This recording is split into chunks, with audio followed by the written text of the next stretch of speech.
been sort of a rollicking day and a rollicking few days of news, particularly when it comes to all the scandal stuff, the still unspooling scandal around this president, the one that appears to be getting him a little more wound up with each passing day, if his public comments are anything to go by.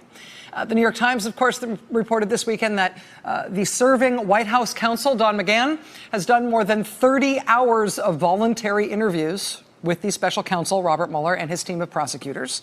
Shortly thereafter, we got new reporting, also from the Times, about the president's personal lawyer being squozed, for lack of a better term, by federal prosecutors. The Wall Street Journal was actually first on this story, as they consistently have been on the criminal intrigue surrounding President Trump's longtime lawyer, Michael Cohen, from the very beginning. But following the Journal's initial reporting a couple weeks ago about the potential charges that Michael Cohen might be facing, now it's the New York Times, as of yesterday, and the Associated Press, as of today, who have both matched that story.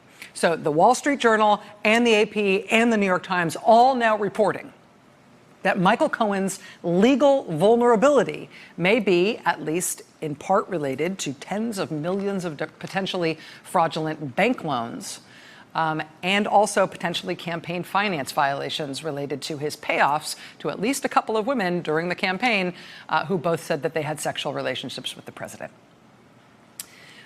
Despite all of that good reporting on Michael Cohen, now we've got three big news outlets all matching the same basic substance about what Michael Cohen might be charged with. Despite all that good reporting, I remain convinced that the only way we will ever be sure that Michael Cohen is actually being criminally charged is that eventually we're going to see Michael Cohen being arrested and we'll be able to read the indictment, which lists criminal charges against him. And I mean, until we can see those things with our own eyes, until we can read the document, until we get confirmation from prosecutors, I sort of feel like I'm not going to believe any of it. I mean, there's so much spin being spun by so many sources on the different legal elements of this entire scandal surrounding the president. But the Michael Cohen part of it is, I think, the worst in terms of the ratio between real information that we can publicly check and obfuscatory noise and spin that might have nothing to do with real facts. There's just a lot of blah, blah, blah about Michael Cohen and very little publicly checkable information that we can balance it against. To that end, I think there's actually one big red flag in the recent factual record about what's going on with Michael Cohen that we should take note of, that we should all factor into our understanding of his potential legal jeopardy and how that might relate to the legal jeopardy of the president. There's been so much ink spilled, so much hot air blown over the last couple of days and, frankly, weeks when it comes to Cohen. But on both the McGahn story and the Michael Cohen story, there's so much noise about it. They're both potentially interesting, right? Lawyers getting lawyers is one thing. Lawyers becoming cooperating witnesses is an even bigger thing.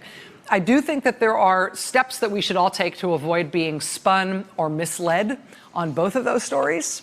And so we're going to get to some of that ahead tonight. It's sort of like, I just feel like when you see a story about McGahn or Cohen coming down the pike, unless it's got publicly verifiable information in it, just think of it as something that has sort of cautionary traffic cones around it. Tread lightly. Don't go too fast around this corner. This may be someone trying to trip you up.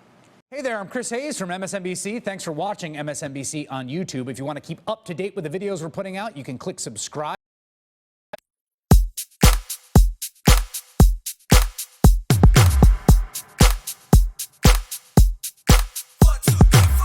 I'm feeling selfish, baby, losing my mind.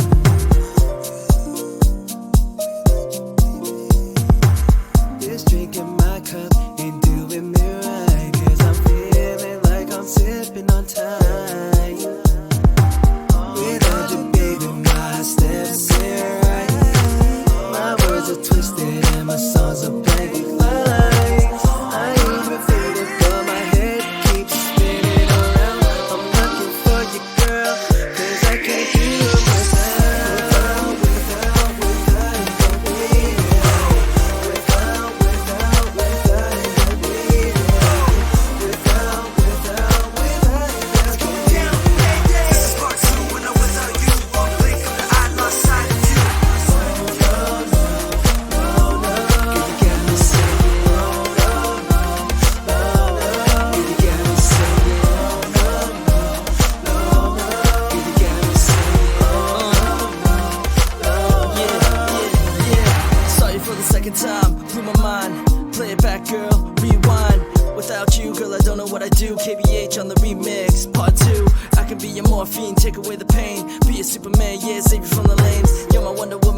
be on your rope. Hope you never, never let me go. I'm just trying to let you know the way you make me feel, Mr. Incredible. Search you out like yoga, my elastic girl. Got my heart, I'm drowning in your love. You're my oxygen, can't never get enough. All the small things I would do for you. Back flips, front flips, 182. In the blink of an eye, I lose sight of you. Life isn't worth living if it's without you.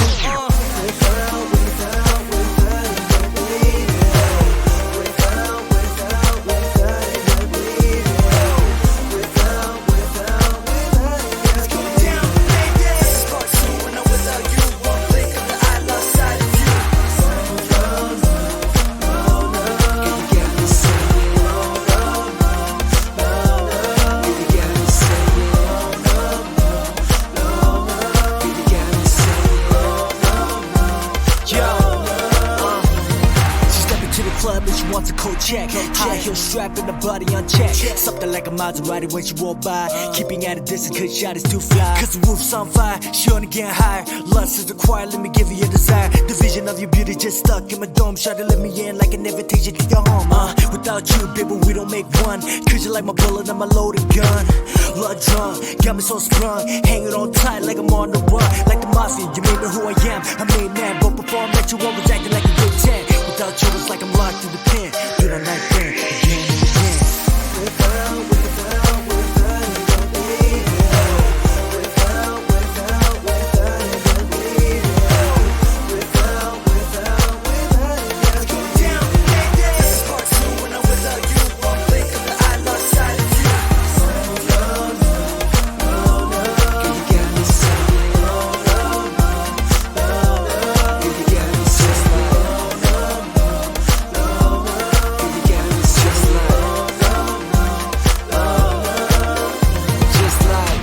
I'm getting a little closer. I'm one step away from this point to approach her. I'm fighting for her love, in this war I'm a soldier. Bang bang, game on, giving up on the girl that I love. I will take the fall when push comes to shove. I can see the future when I look into her eyes. Memories fly by like days of a life. Girl, I miss you and I want you, and my conscience says that I need you. The only letters I can say is why I owe you. Girl, you kept the heart beating, this is why I owe you. Got me this school, I swear to God that I'm tripping.